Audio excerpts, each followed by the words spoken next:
अस्सलामुअलैकुम। I hope आप सब खैरियत से होंगे।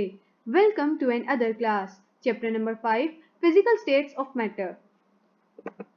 Today we are going to study Boyle's law and test yourself 5.2. So what is Boyle's law? In the previous lecture we have studied about the compressibility power of gases and we said कि gases के दरमियान बहुत ज़्यादा उनके molecules के दरमियान gas के there is lots of empty space and they have very weak intermolecular forces. तो इस वजह से जैसे ही हम इस पर प्रेशर अप्लाई करेंगे the gases molecules come closer to each other and now they occupy less volume. As you can see in the diagram here कि यहाँ पर इस वक्त अभी हमने इसको कंप्रेस करना शुरू नहीं किया तो मॉलिक्यूल्स ने इतना ज़्यादा वॉल्यूम ऑक्यूपाई किया है, इतनी ज़्यादा स्पेस को कवर किया है। But as soon as we apply pressure on it, हम इसके ऊपर प्रेशर जैसे ही ज़्यादा करते हैं, अप्लाई करते हैं, the molecules now come closer to each other, now they occupy less volume. So this behavior was studied by Robert Boyle and he gave a statement regarding this और उसने एक law पेश किया इसके हवाले से और उसने कहा that in case of gases if we increase the pressure of a certain gas on a certain gas, अगर हम pressure को increase करेंगे its volume will decrease. तो वो हम देख सकते हैं कि जैसे ही हमने प्रेशर जो है वो ज़्यादा किया, उस पर अप्लाई किया, उसका जो गैस का वॉल्यूम है वो कम हो गया. So volume is inversely proportional to the pressure. And this only happens when the temperature is kept constant. यानी कि इस दौरान हमने टेम्परेचर के साथ छेड़छाड़ नहीं करनी. इस पूरे प्रोसेस के दौरान अगर टेम्परेचर जैसे कि फॉर एग्जांपल अगर कंप्रेस करने से पहले the temperature was 20 degree and after the compression temperature is still 20 degree, so this law is applicable.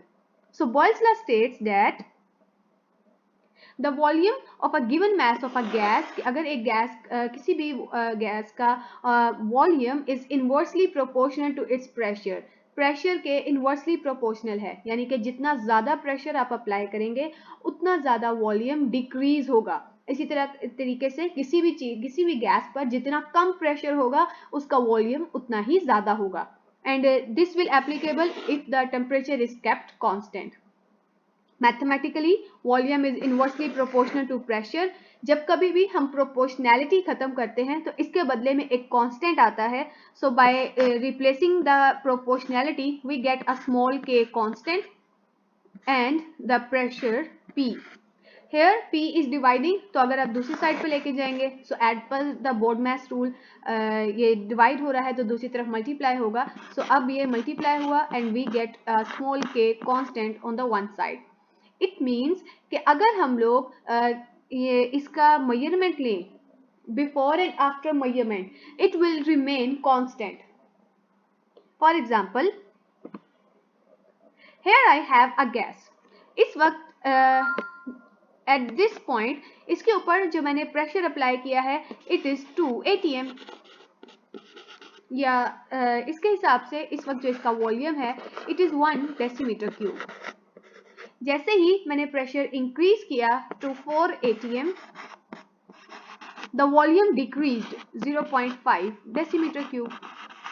तो फॉर्मूला के हिसाब से अगर pressure apply the quantity of pressure and the quantity of volume before applying pressure, यानी pressure apply करने से पहले आपका एक्सपेरिमेंट परफॉर्म करने से पहले इस वक्त आइडियल स्टेट में इस गैस के ऊपर कितना प्रेशर है और कितना volume, it is known as initial pressure and initial volume. It will be equal to the final pressure and final volume product. The product of initial pressure and initial volume will be equal to the product of final pressure and final volume. तो यानी कि अगर हम इस 2 and 1 को multiply करें we get the answer 2. और अगर दूसरी तरफ अगर हम 4 and 0.5 को मल्टीप्लाई करें, 4 the pressure, 0.5 the volume, answer comes to be same again 2. तो इसका मतलब कि प्रेशर अप्लाई करने से पहले और प्रेशर अप्लाई करने के बाद the product of both is same. The pressure and volume product before applying the pressure and after applying the pressure the product remain the same which is constant K.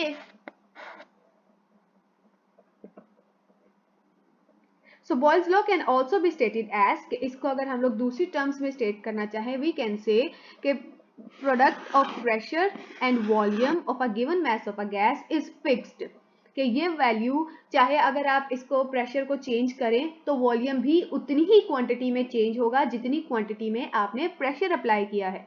तो इसलिए ये जो product है, ये जो मल्टीप्लिकेशन प्रोडक्ट है, ये before and after ये सेम ही रहेगा।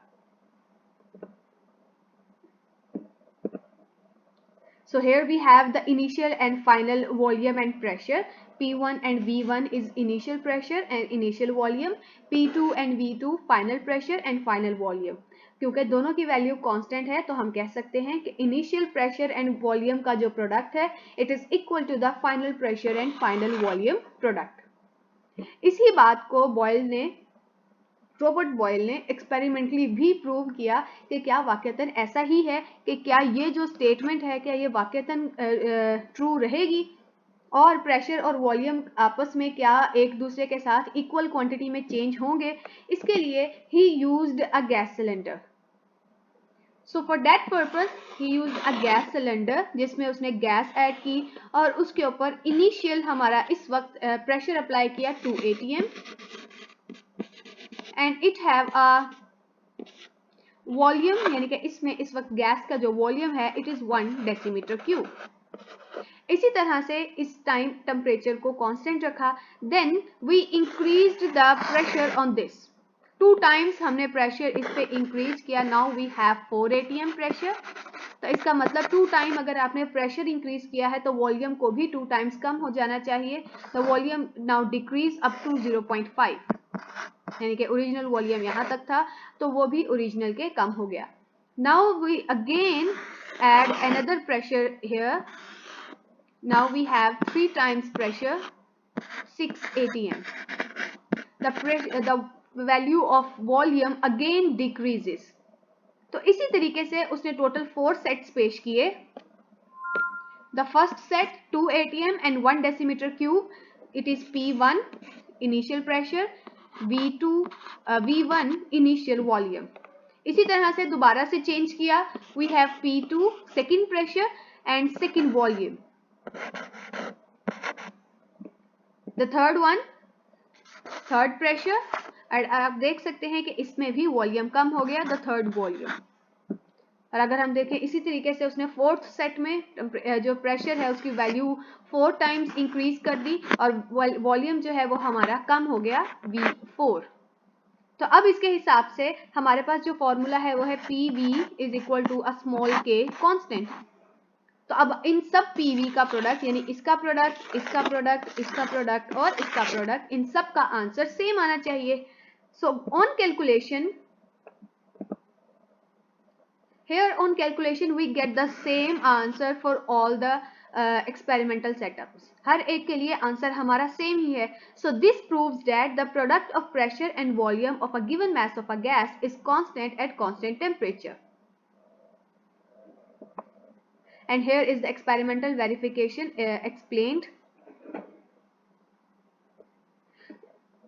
This topic is very important as a long question।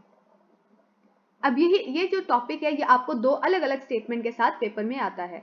The first statement is explain Boyle's law. इस केस में आप कंप्लीट बॉयल्स लॉ लिखेंगे, definition and the formula and experimental verification complete. लेकिन अगर question में आता है एक्सप्लेन बॉयल्स लॉ मैथमेटिकली, तो तब आप एक्सपेरिमेंटल वेरिफिकेशन नहीं लिखेंगे। इसी तरीके से अगर आपको क्वेश्चन है एक्सप्लेन बॉयल्स लॉ एक्सपेरिमेंटली, तो तब आप उसमें पहले बॉयल्स लॉ की definition and then experimental verification इसमें लिखेंगे। आपको टॉपिक कोई भी आए, बॉयल्स लॉ से रिलेटेड मैथमेटिकल वेरिफिकेशन पूछी जाए या एक्सपेरिमेंटल, बॉयल्स लॉ की डेफिनेशन ऊपर पहले जरूर आएगी। उसका इनिशियल इंट्रोडक्शन एंड डेफिनेशन लिखने के बाद आपने जो उन क्वेश्चन में पूछा गया है कि मैथमेटिकली प्रूव करें तो मैथमेटिकल पोर्शन लिखेंगे, एक्सपेरिमेंटली प्रूव करने का कहा गया है तो एक्सपेरिमेंटल वेरिफिकेशन इसमें राइट करेंगे। Next we have test yourself 5.2। ये भी आप लोग अपनी कॉपीज पे राइट करेंगे। The first one is the Boyle's law applicable to liquid, क्योंकि लिक्विड भी कंप्रेस हो जाते हैं, तो अब क्या बॉयल्स लॉ इस पर भी एप्लीकेबल है?